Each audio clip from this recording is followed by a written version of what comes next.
Kasi yung sa arthritis, na we can demonstrate in a few seconds ay pwede pong matanggal yun. Now, bakit nasabi namin na in a few seconds?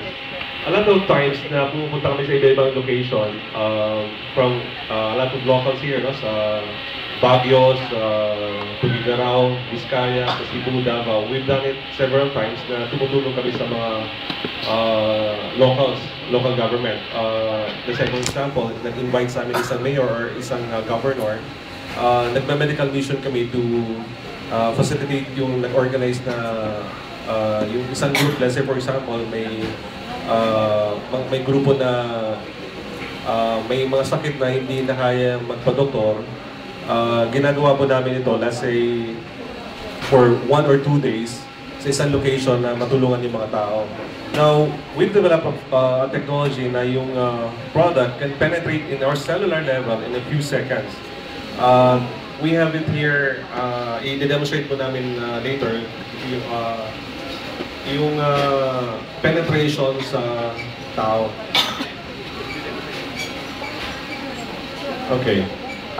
Kukuha kami ng 2 or 4 person dito na merong nararamdaman. Kasi for example, kung kukuha kami ng 2 tao na puyat at yung dalawa naman either with arthritis or yung hirap na maglakad or merong numbness.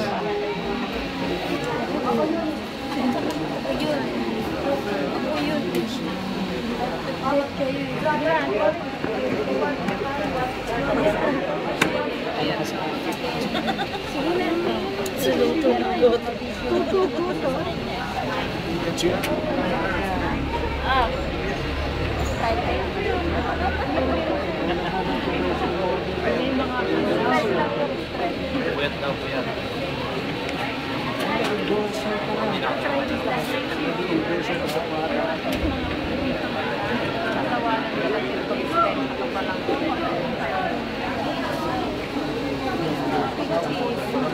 Oh, gusto mo? Oo.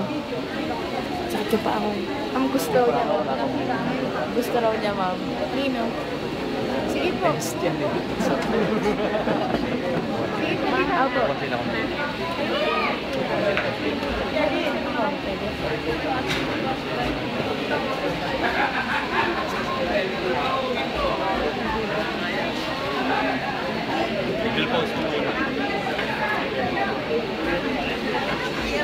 Ay, patay mo muna. Ano ang kapatuan kaya yan?